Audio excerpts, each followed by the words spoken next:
Bona tarda a tothom. Ja fa molts mesos, de fet, IMA fa 4 anys, no?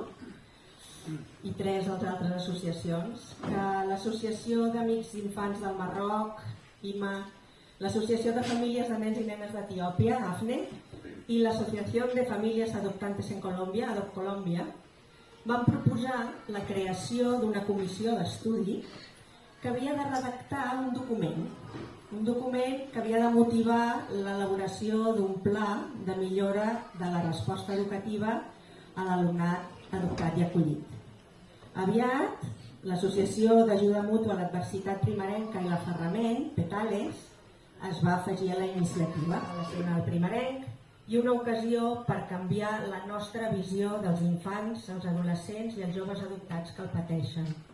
Tant de bo aconseguim aviat una educació més plena d'igualtat d'oportunitats per tots.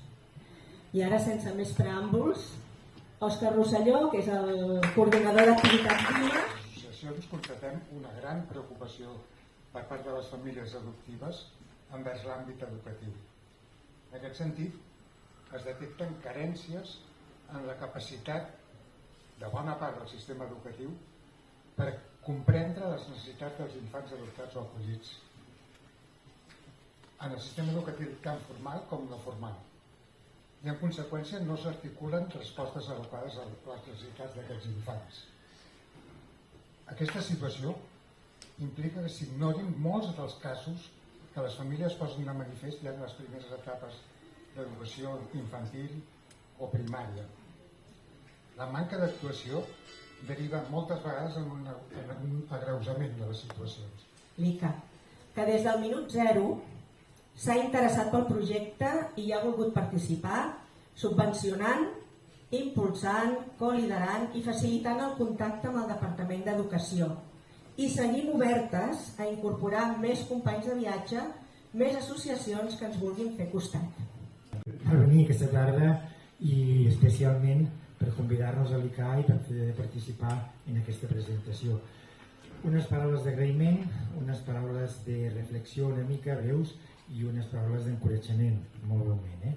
Les paraules d'agraïment són per les entitats IMA, deixeu-me concretar-les amb alguns noms de persones, a l'Òscar i la Mercè, que n'hi ha molts més, però en tot cas agrair-vos a la feina, a AFNE, a l'Anna i a la Tere, també per ser-hi, a ADOP Colòmbia, a la Isabel, a Begoña i a la Sílvia, a PETALES, amb la Xus, també aquí agrair-vos a les entitats per aquesta iniciativa que heu fet de promoure aquest estudi endavant.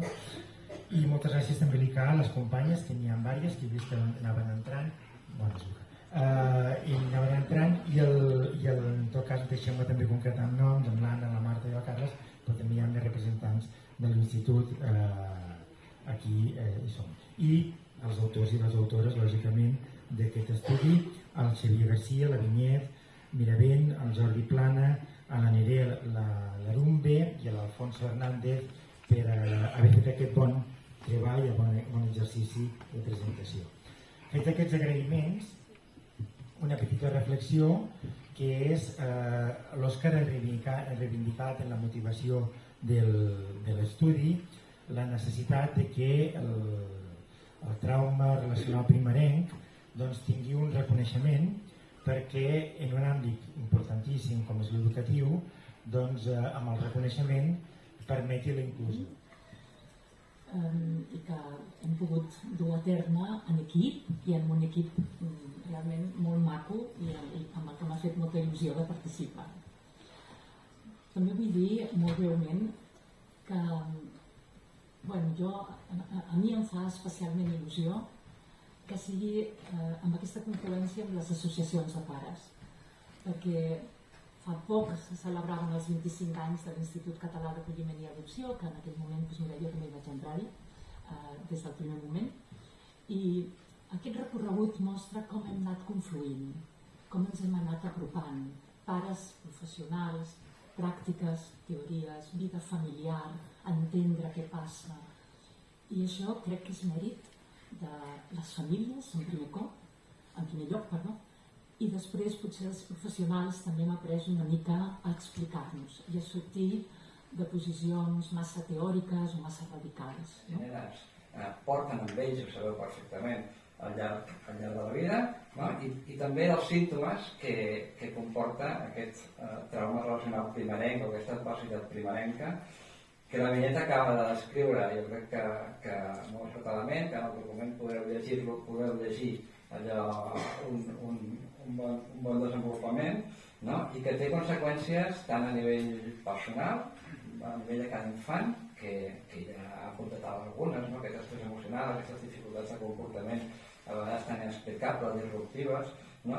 I que aterren en els centres escolars i que aterren davant d'uns professionals que tenen dificultats i que tenen mancances bàsicament del sistema per poder donar resposta a aquestes dificultats. No? La pregunta, davant de tot això, la pregunta, i això és el que m'han convidat a parlar de les associacions, és què pot fer el sistema educatiu? Tractar temes relacionats amb l'adopció i l'acolliment, i sempre he escoltat